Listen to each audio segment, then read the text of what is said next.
S'il vous plaît, regardez bien Hakimi quand les supporters vont chanter pour Dembélé. Tu vas où? Hakimi, tu vas où? Il peut y en avoir que un ballon d'or par saison et les supporters parisiens l'ont choisi. Je refuse pour autant par contre la désinformation, même si on peut l'interpréter de cette manière en voyant la vidéo. Hakimi s'est retourné uniquement parce qu'Ousmane Dembélé s'est dirigé vers les supporters qui scandaient son nom, alors que celui-ci était littéralement en train de lui parler. Et on peut d'ailleurs l'apercevoir quelques secondes après la vidéo, en train de soutenir les supporters qui scandent le nom de Ousmane Dembélé avec ses bras. Je pense qu'ici il n'y a vraiment pas quelque chose de mauvais à créer, surtout que l'entente excelle entre les deux joueurs, mais il faut quand même avoir un ballon d'or définitif. Et là, aux yeux des supporters, il n'y a pas photo. C'est dur quand tu as autant de joueurs qui méritent le ballon d'or dans l'équipe. Mais l'attaquant, celui qui marque des buts, celui qui délivre des passes D, pour ce trophée, sera toujours prioritaire. Ça a toujours fonctionné comme ça. Je vous dis la vérité, honnêtement, c'est triste pour Hakimi. Quand j'ai vu la dernière saison de Carvajal, tout ce qu'il a remporté avec l'Espagne, avec le Real Madrid, qu'il n'a rien eu du tout devant Rodri. Quand je vois encore la saison de Hakimi, je ne sais pas en fait ce que latéral doit faire pour réussir à faire quelque chose. Non les gars, personne va vous montrer ça. Regardez seulement le comportement de Hakimi après la victoire du PSG. Guettez bien. Là et tout, il voit que Ousmane il se fait appeler pour soulever le trophée. Regardez seulement comment il va faire semblant de rien avoir entendu. Après, regardez seulement ce que va faire Dembélé, les gars. Guettez bien, le message qu'il est en train d'envoyer, les gars, je crois que vous vous rendez même pas compte de la dinguerie. Je vous jure, les gars, que cette vidéo, elle résume tellement de choses au PSG, vous vous rendez pas compte. Déjà, ce qu'on remarque directement, c'est que quand Ousmane Dembélé se fait appeler et se fait scander Ousmane Dembélé Ballon d'Or, Hakimi fait semblant de rien entendre et fait semblant de partir de l'autre côté, ou je sais pas, peut-être on l'a appelé. Après, ce qu'on remarque aussi, c'est que Hakimi, il voulait que Ousmane Dembélé il refasse un tour de terrain avec le trophée pour le remontrer une nouvelle fois. Ce que Ousmane Dembélé a totalement décliné, il allait tranquillement célébrer le trophée avec les supporters. Mais le plus gros détail, c'est que c'est Ousmane Dembélé qui a porté le trophée pour le ramener aux supporters. Alors que le capitaine au PSG, c'est Marquinhos. Donc s'il y a bien une personne qui aurait dû le faire, c'est Marquinhos. Donc en faisant ça, ils envoient directement le message que Ousmane Dembélé doit être Ballon d'Or. C'est une propagande. Mais là où je trouve que c'est pas super gentil de la part de Ousmane Dembélé ce qu'il vient de faire, c'est qu'il sait très bien qu'il est en concurrence directe avec Hakimi pour le Ballon d'Or. Pourtant, il a décidé de faire ça devant ses yeux, alors que le frérot, il voulait tranquillement qu'il refasse un tour de terrain. Non mais écoute, fallait pas stresser, c'était la tactique du coach. Il fallait leur faire croire qu'ils allaient gagner un autre trophée, tu vois. C'est méchant, frérot. Déjà qu'ils ont gagné la Europa League, ça suffit. Maintenant, 50 ans sans trophée encore, moi je te le dis. Ah mais sûrement. Non mais en vrai les gars, faut prendre le temps de féliciter Lucas. Ah mais t'es vraiment fort. Ah de fou, t'es vraiment fort. Merci les gars, mais je fais mon boulot sinon en vrai de vrai. Un peu comme aux échecs, je fais des arrêts.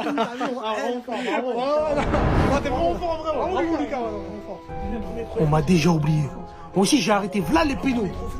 Après balle au pied, je suis pas aussi bon que lui. J'ai arrêté v'là les pénaux. Donc Doué est plus fort que Lamine Yamal. On va aller examiner ce qu'il a fait dans cette finale. 0 but, 0 passe D, 1 dribble sur 4, 0 passe clé, 0 centre précis, 17 ballons perdus. 17 ballons perdus 0,9 de notes. Tu t'es trompé, Doué, tu t'es trompé. Victoire du Paris Saint-Germain. Expliquez-moi comment Tottenham a fait pour perdre ce match. Quelle équipe de losers, franchement. Quelle équipe de losers. Comment ils ont gagné l'Europa League seul? Un match où t'as Kvaratskhelia qui n'est pas bon. Doué, comment ils ont fait pour ne pas gagner? On leur a tout donné pour qu'ils battent cette équipe du Paris Saint-Germain. Ils sont venus chez nous à Barcelone avec Hansi Flick, on leur a pris le piège du hors-jeu qui marchait bien jusqu'à l'entrée de Kang In Lee et de Gonzalo Ramos. S'il vous plaît, mettez la lumière sur lui. Ils ont perdu, mais il a fait un match incroyable.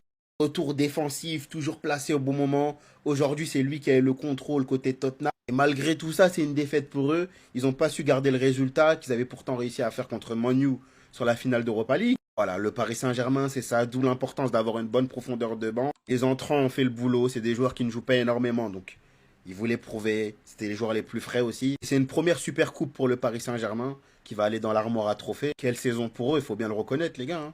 C'est une très bonne saison qu'ils ont fait. Ah bah, ils se mettent en confiance avant le début de la Ligue 1 et de la Ligue des Champions. Pendant tout l'été, vous avez comparé Yamal à ça, les gars. Vous avez pas honte.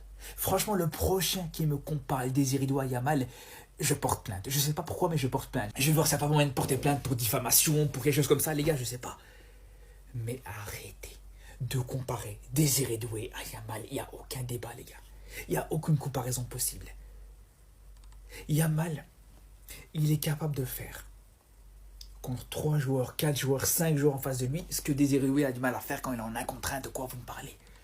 De quoi vous me parlez? Contre Tottenham aujourd'hui, les gars, Désiré Doué était perdu. Il avait du mal à réussir ne serait-ce qu'un dribble dans ce match. Il avait du mal à réussir des 1 contre 1, les gars, contre Pedro Porro.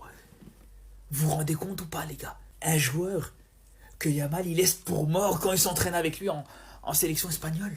Et pourtant, les gars, les deux, ils s'étaient affrontés. C'est ça qui est fou, les gars. Les deux, ils se sont affrontés pour l'un de leurs derniers matchs avant l'été, en Ligue des Nations. Là où Yamal, il a été monstrueux, il te met un doublé dans ce match, il t'a mangé Désiré Doué. Mais c'est pas suffisant. Il y en a quand même. Il te parle de Désiré Doué. Ouais, Désiré Doué est meilleur que Yamal, Désiré Doué, les gars. J'espère que là, au moins, ça va vous suffire, les frères. Le PSG est devenu un grand d'Europe, que vous le vouliez ou pas. Et cette stade le montre encore, les clubs ayant réalisé au moins un quintuplé dans leur histoire. Il y a Manchester City, il y a le Bayern Munich, il y a le FC Barcelone et il y a maintenant le Paris Saint-Germain depuis hier.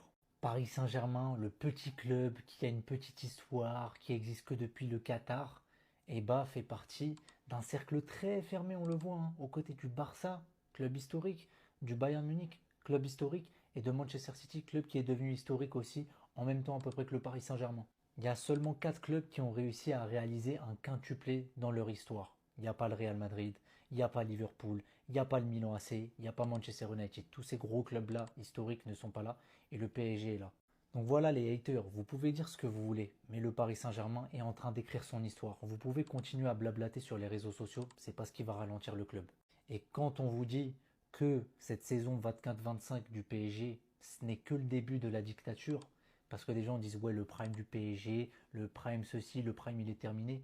Le prime du PSG n'a pas commencé. Parce qu'encore une fois, je vous rappelle que l'âge moyen de cette équipe c'est 24 ans.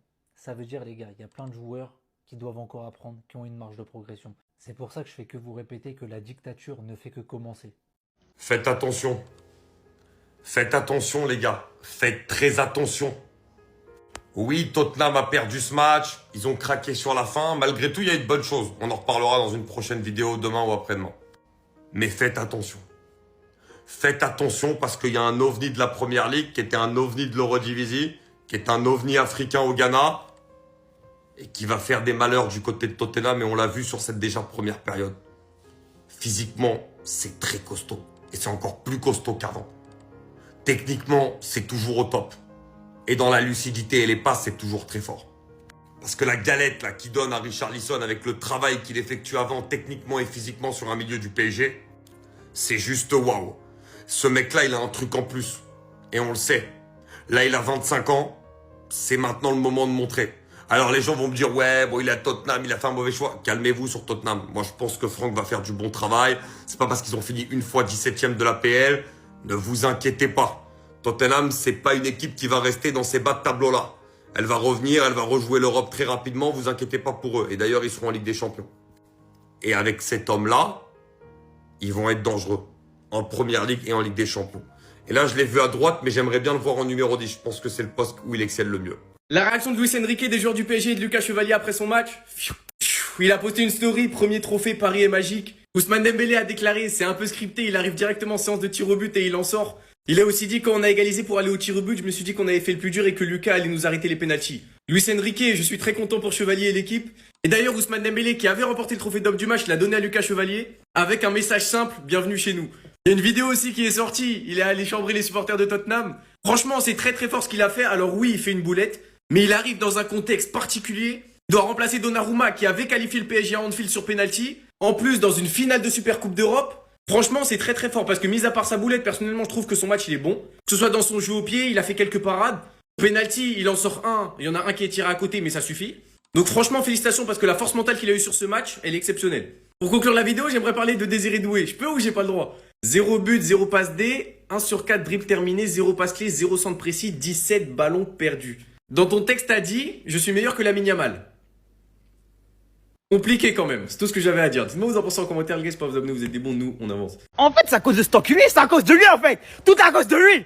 C'est à cause de ce mec. Kinda, les frères, hein. Kinda qui était dans le stade. Qui était dans le stade, le frère. Il quitte à la 81e. On revient au score juste après. Pourquoi est-ce qu'il s'est mis à supporter notre club? On était très bien. On est cet enculé qui vient supporter notre club. Et moi, j'apprécie pas en fait. Écoute-moi bien, Kinda Sama. T'es faux locks, gars. Tu veux pas, on te les tire comme ça. Tu veux pas, on te le tire là. Quitte le club. Quitte le club. Quitte tout de suite même. Quitte bien vite. En plus, sérieusement, il faut revenir sur ça. On est champion. En fait, c'est pas un trophée important, c'est un trophée mineur, on le sait, c'est pas un trophée de fou. Mais en fait, le storytelling du match, le fait qu'on perd 2-0 à la 85e minute et qu'on revienne et qu'on gagne le sens de pénalty, malgré le premier pénalty raté, je vous promets, les frères, en fait, j'ai eu trop d'émotions aujourd'hui. Et tout ça pour le match de reprise, ça faisait des semaines qu'on n'avait pas vu le PSG jouer. Les frères, je vous promets que là, dans mon cœur, ce qui vient de se passer, c'est inexplicable. Là, j'ai eu un... les montagnes russes. Les gars, c'est trop, j'ai trop crié.